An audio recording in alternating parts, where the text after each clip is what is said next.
ஜகாத்து முஸ்லீம்களுக்கு மட்டும்தான் கொடுக்கணும். நடுவில் ஒருத்தர் மசாயில் கேட்டார், அதனால அதை சொல்ல வரேன். ஜகாத் யாருக்கு மட்டும்தான் கொடுக்கணும்? இஸ்லாமியர்களுக்கு மட்டும்தான் கொடுக்கணும். காஃபுகளுக்கு, எஜூசிகளுக்கோ, நசாராக்களுக்கோ யாருக்கும் என்ன செய்யக்கூடாது? அது கொடுக்க கூடாது. இன்னொன்னு, ஜகாத்து பணம் ஊதியம் கொடுக்க கூடாது. என்ன கொடுக்க கூடாது பை? ஊதியம், சம்பளமா அந்த ஜகாத்து பணத்தை என்ன கொடுக்க கூடாது? கொடுக்க கூடாது. சில பேர் வசதி உள்ளவர்கள் என்ன செய்வாங்க அப்படின்னா, அந்த ஜகாத்து பணத்தையே பார்சல் பண்ணி போனஸா கொடுப்பாங்க. கூடாது. போனஸோ ஊதியமோ ஜகாத்து பணத்துல கொடுக்க கூடாது. அது தனியே எடுத்து கொடுக்கணும். போனஸும் அவன் செய்யற வேலைக்கு உண்டான கூலி, அது இதுல ஜகாத் பணத்துல சேர்க்க கூடாது.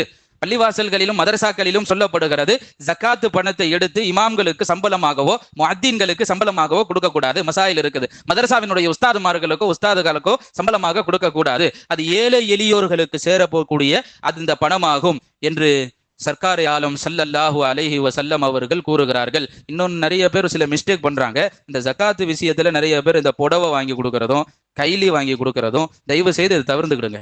ஏன்னா இந்த ரம்ஜான்ல பொறுத்த வரைக்கும் இப்போ உள்ள ஜெனரேஷன்ல உலமாக்களுக்குள்ள உட்காந்து பேசும்போது இங்க வாங்கி அந்த கைலியை அங்க போய் விற்கிது. இங்க வாங்குற புடவைய ஒரு 10 புடவை சேர்ந்துருச்சுன்னா அந்த அம்மா அங்க போய் வித்து காசாக்குது. இது தேவையா? இன்னைக்கு நடக்குது அது. ஆமா, இன்னைக்கு பொருளாதாரத்தினுடைய முக்கிய தேவை இல்லாதவர்களுக்கு என்னதான் பை? பணம் தான். அது அவர்களிடத்துல போய் சேர்த்துறது ஆக சிறந்தது. இன்னொன்னு, கொடுத்து விடுறது வேணாம்.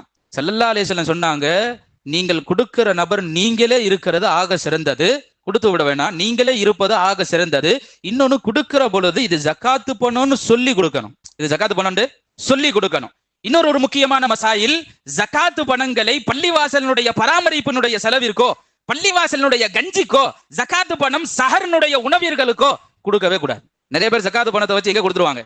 பள்ளிவாசல் கஞ்சி கொடுத்துருவாங்க. தெரியாதவங்க அப்படி மிஸ்டேக் செஞ்சிருவாங்க. அதனால இந்த மசாயில் சொல்லப்படுகிறது. இந்த ஜகாத்து பணத்தை சில பேர் சஹர் உணவுக்கு போட்டுருவாங்க. கூடாது. ஏன்னா அந்த சஹர் உணவு பணக்காரரும் சாப்பிடுவார், ஏழையும் சாப்பிடுவார். அப்ப நமக்கு ஜகாத்து கூடாம போயிடும். அதனாலதான் நம்ம சொல்றவங்கள்ட்ட போய் ஜகாத்து பணம் இல்லாம நன்மையை சார்ந்து சதகாவினுடைய நியத்துல கொடுத்துட்டா வேலை முடிஞ்சு, அல்ஹம்துலில்லாஹ். அது நன்மை போய் எல்லாத்துக்கும் சேர்ந்துடும். அதனால ஜகாத்து பணம் இந்த மாதிரி விஷயங்களுக்கு நாம் பயன்படுத்தக்கூடாது. இன்னொன்னு, உலமாக்கள் மத்தியில் பேசுகிற பொழுது சில விஷயங்களை முற்றுப்புள்ளி வைத்தார்கள். அதுல இதுவும் ஒரு விஷயம். ஜகாத்து கொடுக்கிற பொழுது 25,000 ரூபாய் வருதுன்னா அதை போட்டு 25 பங்காக்கி ஆளுக்கு லைன்ல உட்கார வச்சு ஒரு 500 ரூபாய் கொடுக்கறது. 500 ரூபாய் இன்னைக்கு 2 நாஸ்டா சாப்பிட்டா சரியா போயிடும். ஏன்னா நம்மால் நாஸ்டாக்கு அதுதான், அவ்வளவுதான். 10 ரொட்டி 2 ஆம்லெட் 2 ஆப்பாயில் போட்டு ஒரு வறுவல் சாப்பிட்டா 250 ரூபாய் காலி. ஆமாவா இல்லையா பை? 250 ரூபாய் காலி. நாஸ்டா சாப்பிடுறதுக்கு நம்ம ஜகாத்து கொடுக்குறோம்.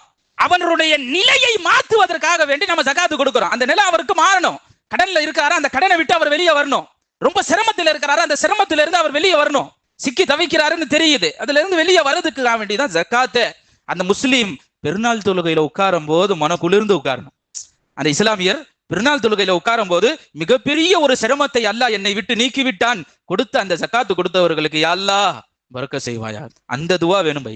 அதனால பிச்சிட கூடாது. அந்த ஜகாத்து பணத்தை ஒரு ஆளுக்கு கொடுத்தாலும் அது திருப்தியா கொடுத்து முடிச்சிருங்க. அல்லாஹ் நமக்கு தௌஃபீக் செய்வானா. இது ஒரு விஷயம் இருக்குது. கண்ணியமானவர்களே, இப்படியாக ஜகாத்து விஷயத்தில் அநேக விஷயங்கள் பேசப்படுகிறது. மசாயில்கள் தெரியலன்னா தமிழ்பட்ட முறையில் இமாம்களிடத்தில் கேட்டு ஜகாத்து விஷயத்துல நம்ம மசாயில் கேட்டு தெரிந்து கொள்ள வேண்டும். இஸ்லாத்தின் தலையான கடமையான இந்த ஜகாத்தை உரியவர்களிடத்தில் சரியான முறையில் கொடுத்து அதன் பலன்களை நிறைய அடைய அல்லாஹ் இந்த ரமலானில் நமக்கு தௌஃபீக் செய்வானாக. நாம் கொடுத்த ஒவ்வொரு ஜகாத்தையும் அல்லாஹ் கபூல் செய்வானாக. அதை வீணாக்கி விடாமல் அல்லாஹ் நாளை மறுமையில் பன்மடங்காக்கி சுருக்கத்தில் உயர்ந்த அந்தஸ்தை அல்லாஹ் நமக்கும் நம்மளுடைய சந்ததிகளுக்கும் நசீபாக்குவானாக. கீழ் இருக்கிற கையை விட மேலோக்கிற கையை தான் சிறந்தது என்றார்களே, அப்படி உடையவர்களாக அல்லாஹ் நம் அனைவர்களையும் ஆக்கி அருள் புரிவானாக. வாஹிர் தாவானா அல்ஹம்துலில்லாஹி ரப்பில் ஆலமீன். அஸ்ஸலாமு அலைக்கும் வரஹ்மத்துல்லாஹி வபரகாத்துஹு.